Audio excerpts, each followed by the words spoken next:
Hey, Blake T. Wild here, and welcome back to another exciting episode of What Is.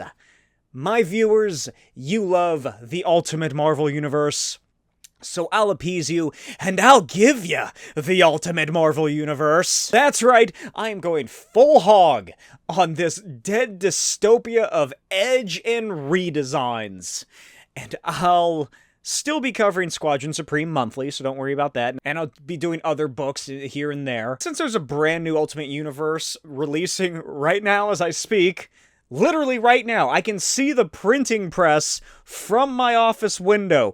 I was just watching Jonathan Hickman standing atop the machinery, watching as the 10th reprint of Ultimate Spider-Man #1 is created. I figured that I should probably finish the original Ultimate Universe before I can finally move on like a spirit who has been tempered to this plane of existence of some sort of unknown quantity. There's something I must accomplish in this life before I can move on to the great afterworld. And seemingly that is completing the Ultimate Marvel Universe, meaning that 2024 is officially the Ultimate Year. So leave a like and subscribe for more of this just 95% horrible alternative universe. Released in 2008, written by Warren Ellis. Well, I didn't realize it was him when I picked this book. Well, I'm sure he hasn't written that much Ultimate Marvel stuff, right? Right? Okay, let's see. Warren Ellis. Oh, God. Adaptations, sexual coercion allegations, bibliography, there it is. Okay, Marvel. Oh no, there's a whole section dedicated to Ultimate Comics. You know, it's like it's not that many books, right? Written by Warren Ellis with art by Carrie Nord and colors by Dave Stewart. This is Ultimate Hulk vs. Iron Man. Ultimate Human. The book begins at Stark International in Manhattan. Inside his penthouse office, Tony Stark kicks his feet up and day drinks while watching some birds. Then he's notified that his 11 a.m. appointment has arrived, and in walks Dr. Bruce Banner. Is he still a doctor at this point? I feel like he's had every license possible revoked. You know, on accounts of his alter ego being a giant rage-fueled horny cannibal. Tony tells him to get to the point because he plans on getting hammered by noon. And Bruce tells him that Tony is a futurist, a man with unknowable intellect who developed and pioneered nanotechnology all by himself, while Bruce just failed to reinvent the super soldier serum and became the Hulk. He then asks Tony to save him. He wants Tony to use the nanotech to inject it into his body and use the little machinery inside to stop the super soldier serum. I fucking hate saying that. Every time I mess it up. This is my 5th take. To stop the normal cells from being transformed into the Hulk's cells. Tony then calls his secretary, Pepper Potts, and orders her to get a chopper to JFK Airport and the Stark Tech Pulse Jet prepped to go to a location called the Ironworks. Cut to a decommissioned government shelter in southern England. A man on a rotary phone named Lerner is contacted and informed that Stark and Banner are on the move. Lerner then asks his superior if they're good to initiate Operation Gamma, and a voice tells him it's a go. Lerner orders the operation to begin prep, and then, from the darkness, a man in a wheelchair rolls into view. And his bulbous head is sickeningly illuminated in the damp bunker. I just realized that could still be Charles Xavier. I was trying to make you think it might be Professor X, but it's not. It's another horrible person named the Leader. This horrible version of the Leader, soon to appear in feature film Captain America: Brave New World, is actually a character named Pete Wisdom. I said Pete Wisdom. Pete Wisdom, he's a mutant in the mainstream universe that was like really popular amongst Excalibur fans in the 90s. He is or was a British secret agent who can like shoot energy knives out of the tips of his fingers.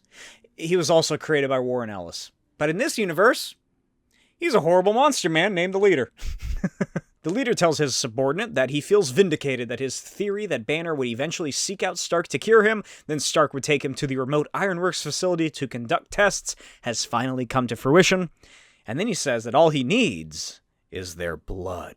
Sometime later at the Stark Ironworks in New Mexico. Can I just say how much better of a name Ironworks is for Iron Man than Forceworks was? Because that's what the reference is here, right?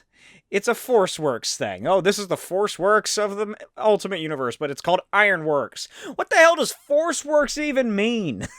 At least Ironworks makes sense because it's a real word, and it means a place where things of iron are produced. It elicits an image of like a dense, steamy, metallic factory floor in Pittsburgh or something. What do you think of when you hear Forceworks? Is it one of the earliest adopters of the Microsoft Power Platform? Anyway, they make their way through the facility as Stark explains that the Ironworks is used as a kind of extreme proving ground. Later, Bruce and Tony look over the cellular structure of Dr. Banner and discuss Bruce's 2 extra sets of chromosomes. It's like there's an entirely different person in his body. Sometime later, Bruce is wearing this fancy little suit designed by Reed Richards, which will allow the team to obtain digital recordings of every aspect of his transformation. He's also sealed inside of a big box that Tony calls his planet tank. It's designed to emulate the atmospheric pressure of other planets for the inevitable time in which Iron Man will have to go to space. And today, they're bringing both Venus and Mars right to Bruce Banner. The box rapidly begins changing as Tony orders his crew to keep an eye on the recordings and readouts, as Bruce transforms from 5'7", 120-pound man to 1,200-pound, 8.5-foot tall Hulk, in just an absolutely incredible sequence by both Cary Nord and Dave Stewart. I cannot say enough how much I love the art in this 4-issue series. It's fantastic. And, yeah, Hulk starts punching the glass as the scientists inform Tony that Hulk is currently growing new cells, muscles, nerves, internal organs, and is essentially constantly ripping himself apart and regrowing everything millions of times a second. And Tony's like, well, shit, that's why he's always in such a bad mood. And then he has the planet tank gassed. Unfortunately, it doesn't work, and Hulk breaks out. Stark's armed guards ready their Hulk antidote rifles as Hulk shouts that he'll kill them all for trying to kill him. Then the guards unload with their tranq guns, but Hulk blocks the syringes and seemingly kills most of them. These panels are just incredible! It reminds me of the fantastic 1980s comic Havoc and Wolverine Meltdown. Oh, that is just such a beautiful book to look at, and this art just elicits that same just crazy comic book feeling that I have whenever I read that classic book. I highly recommend checking it out if you haven't already. Stark is then notified that the Hulk system is rejecting the antidote, meaning that he's currently adapting to it. And the stress of the situation is only making him stronger. Tony takes a second to compose himself, and then immediately runs out of the room, ordering everyone to evacuate. Hulk smashes through some doors, and he's filled with more antidote syringes, but it, again, does nothing.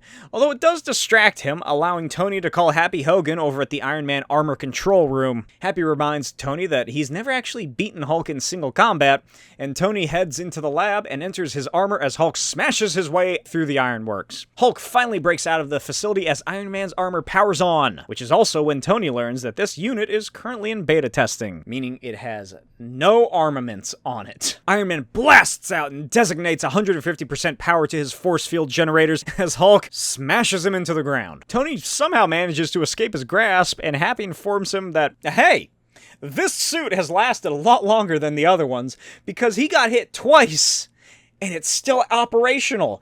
Kind of. It's currently overloading and is about to blow up. Tony tackles Hulk and grabs his face before sending a direct neural electroshock straight into his brain, and Hulk immediately goes under and reverts back to Banner. And then Tony flies up into the air, ejects, and falls to the ground as the suit explodes. 8 hours later, Bruce Banner wakes up in a hospital room. He asks if he heard anybody. He did, but thankfully, somehow, no one is dead. Just horribly injured. maybe it's like that rumor about Disney World where, hey, nobody dies at Ironworks or any Stark Tech related location, because before they die, they take them off premises, so they legally can say nobody's died here. Also, how blessed are they that the fact that Hulk somehow didn't kill anybody or eat them? Because don't forget, the Ultimate Hulk is a cannibal, making Bruce Banner an involuntary cannibal. How is Zombie Hulk somehow better than this one? Anyway, later that day, Bruce and Tony drink some coffee as they discuss what Bruce had planned for his ill-fated super soldier serum. He explains that the perfect superhuman soldier should win a ground war quickly and efficiently in any environment without the support or special equipment. To this day, he still doesn't know what went wrong. Tony realizes that Bruce intended the serum to cause a sort of forced evolution, and informs Bruce about how the Hulk was growing and regrowing the internal structure of its body, and was capable of supporting life on Venus and Mars within seconds. And then Bruce asks if Tony really only intended on using Iron Man suits for non-military applications, and Tony tells him, yeah, that was the original idea. And then he reveals to Bruce that he is currently full of a nano fleet, which at this moment are working on walling off and disassembling the Hulk cells when they form in his system. But he's going to need to stay under observation for a few weeks. And as Tony offers to allow Bruce to kind of just work on whatever he wants to at the Ironworks, the buildings are struck by mortars, and then gas canisters smash through the skylight as armed soldiers rappel inside. Tony is clocked over the head as two others capture Bruce, and the leader of the squad orders their extraction. This episode is brought to you by my Patreon and my comics, Destructo Boy and the Custodians Agents of Cross. Each issue of the Custodians Agents of Cross is over 60 pages of pure comics, written, illustrated, colored, lettered, designed. Everything you see in these books was created entirely by myself. And this asks the all-important question, what if the only heroes that can save the world are an intelligent baboon, a girl who controls fire, the world's smartest man with the power of elasticity only in his right arm, and a four-armed werewolf? And this just follows their exploits. Like I said, it is a love letter to the 60s, Silver Age, and to all of comics in general. As you'll see as the series progresses to its 6th and final issue. This entire first issue, however, is posted in its entirety on my Patreon, patreon.com/Smokey'sVideos, where you can read the entire thing for only $2. Normally this book, I sell it for $15, which already is a far better deal than anything you're getting from Marvel or DC these days. But as little as $2 a month, you can get access to the entire issue. And I am serializing issue 2 as we speak. But that's not all, because I also have my sci-fi, zany, just crazy fun series, fun for the whole family, all-age comic, Destructo Boy. Destructo Boy follows this little robot guy right here as he lives on a giant space station in the far-flung future, and he battles crime, giant robots, giant monsters, and evil conquerors from space such as Grimlax the Astro Knight.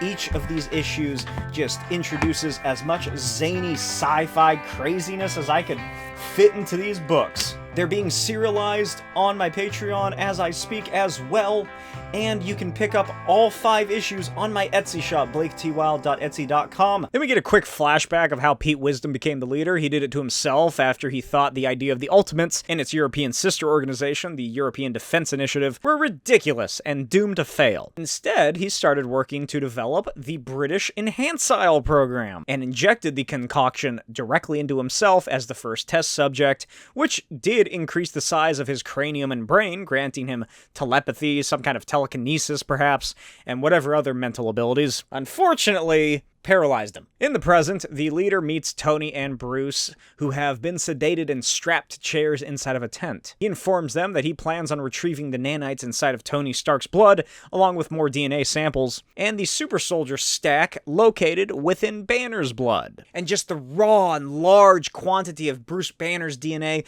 mixed beautifully with Tony Stark's sophisticated, organized DNA will allow him to perfect the British Enhancile program.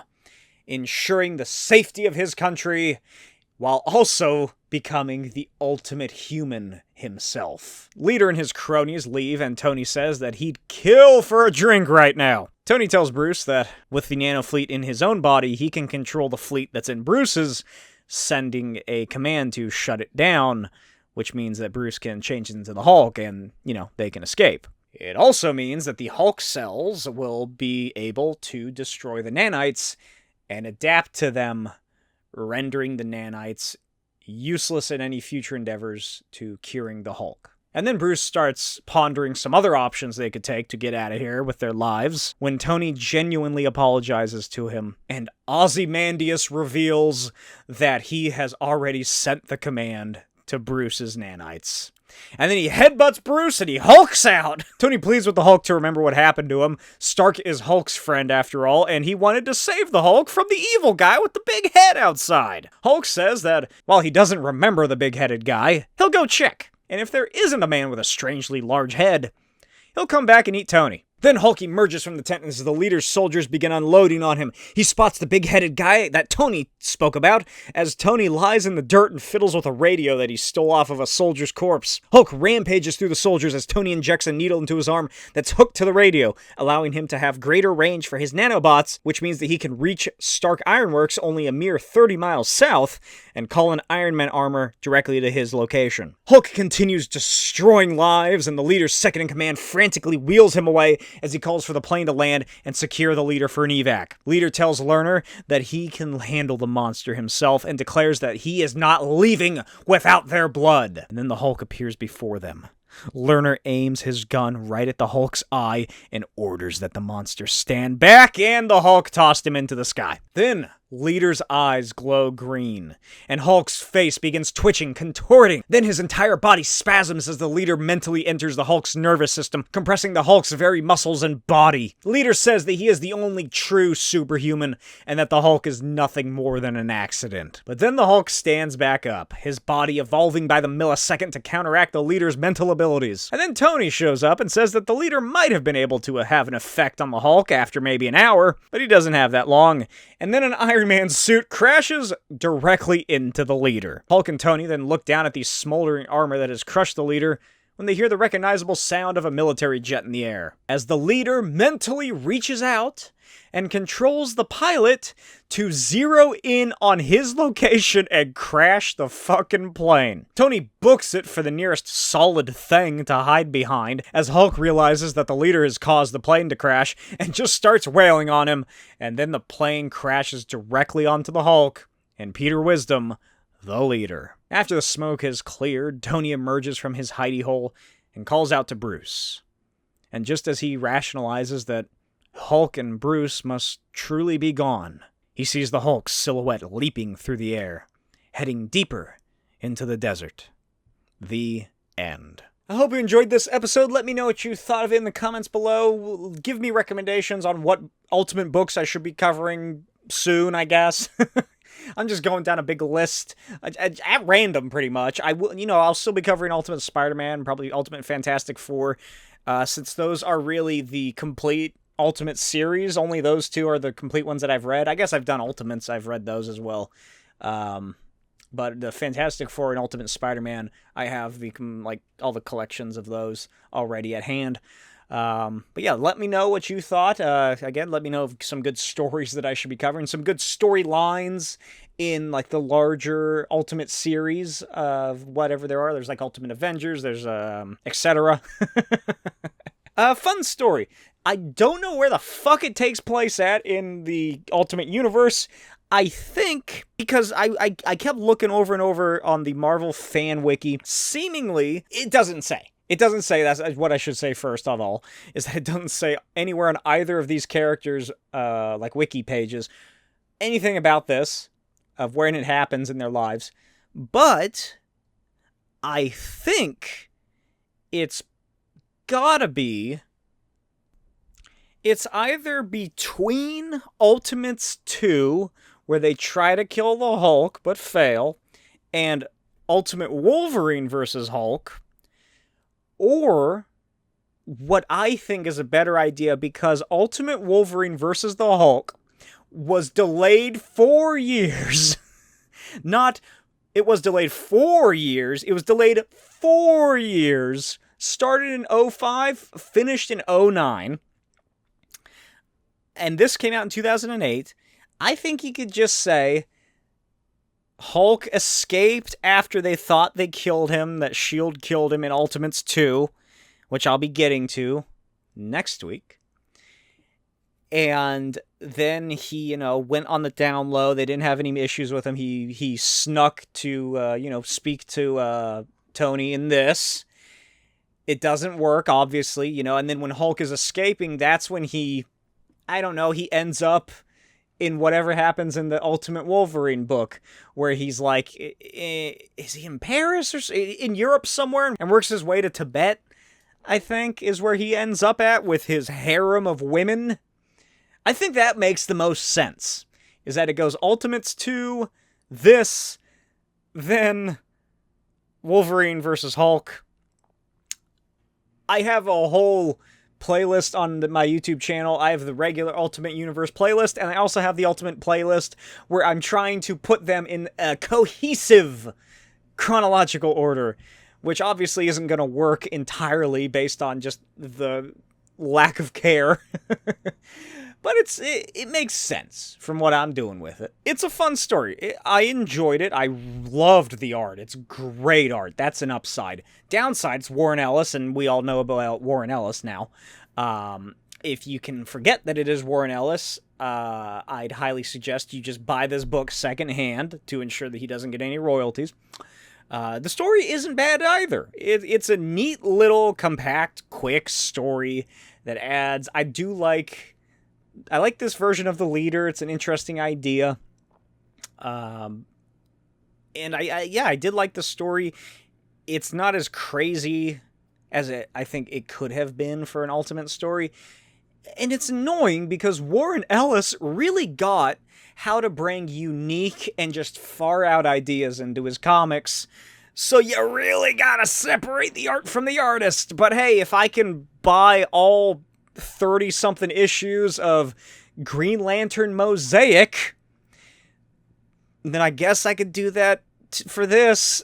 I think I don't know, because like I said, I have all the Ultimate Fantastic Four issues, which he also wrote. It comes at a certain moral quandary. I bet you didn't think this is where this was going, huh? Because with Green Lantern Mosaic, that was 40 years ago, I think. So it's very, I'm separated from it. Whereas getting into this Ultimate stuff, although it is reaching 20 years ago for a lot of the Warren Ellis stuff, it's still like, that just happened a couple of years ago. All that stuff came out about him. So it's a bit too close to really make it comfortable. But, yeah, it's an enjoyable story if you just do the classic, you just gotta separate the art from the artist. Like I said, the art is a true standout. It is beautiful, and it's wholly enhanced by just terrific coloring by Dave Stewart. He is amazing. Just a beautiful looking book. And it works the action and fight scenes in a very subversive way. It never really glorifies the dynamics or the fighting or the action and violence of it like you'd see in like a Brian Hitch Ultimate comic, or even in like a normal Hulk comic, because Cary Nord, he always positions and poses Hulk in such odd angles and weird positions and just moments of time that you really wouldn't think that you would see in a comic like this during his rampages. And just doing that, it really brings the work to life. It doesn't feel like, look at this big pinup of a fight scene. It's like, Hulk is stepping slightly askew as his right foot sort of slips in the dirt, but he's still swinging with his left hand, and his head is like sort of crouched down, and it's just at an odd angle. It's really cool. It really feels, I say this all the time, it really does feel like it's a snapshot of a real event that is occurring. And it's a fun little addition to this terrible universe. It works to make Tony Stark the best character on the Ultimates, which isn't hard to do, but it's still, he's still not a great guy. But compared to the other ones, Thor's probably the best, and then Tony beneath him, and then everybody else just way at the bottom. And it just goes to show how terrible the Hulk is, but also how terrible Bruce Banner is. I highly recommend that you read it. I'll try and find a link and put it in the description below. It's probably going to be a Marvel Unlimited link. Those seem to work the best. Bruce reveals during the scene where he's speaking with Tony just how selfish his motives were to reinvent the super soldier serum and use it on himself. That's why he's shocked when he learns that Tony originally invented the Iron Man suits as like almost a James Cameron-esque, like he's just really interested in exploring the world and the universe. And so he dumps all of this money that he has into these, machinery and these devices. So, James Cameron went to the Marianas Trench. Tony Stark was pretty much doing that, but with Iron Man suits. And Bruce is like shocked. He's like, wait, you were doing this for like not to like prove yourself or like not for monetary value by selling it to the military, which is what Bruce was doing. Bruce outright says he wanted to be better than Captain America because he's just shitting on Captain America a lot in this book. He says that, Captain America, he was just some fucking dumbass kid from the 40s who became the world's most strategic mind and most handsomest man, and he's jacked and whatever. And if Bruce could have perfected it, then he would have been the smartest man alive, and he would have been fucking jacked. And, well, we know what happened, and it's not that. Like, the fact that, he's hired to, or however it worked, to reinvent the super soldier serum, that comes second to making himself feel better, is pretty much where his motives were when... Did he kill Peter Parker's parents? Or did they retcon that later? Because I remember they were involved some way with S.H.I.E.L.D. and I think the Hulk experiment. I can't remember. But anyway, those are all my thoughts on this Ultimate Hulk versus Iron Man. Ultimate Human is what they relabeled it as eventually. I hope you enjoyed. Hope this gives you some leader excitement to see where he goes in the MCU. I hope they don't kill him off, because I'd like to see Tim Blake Nelson as the leader some more. But yeah, that's really all I have to say. And I will see you guys next time for another Ultimate Comic video. It's the ultimate year. Bye.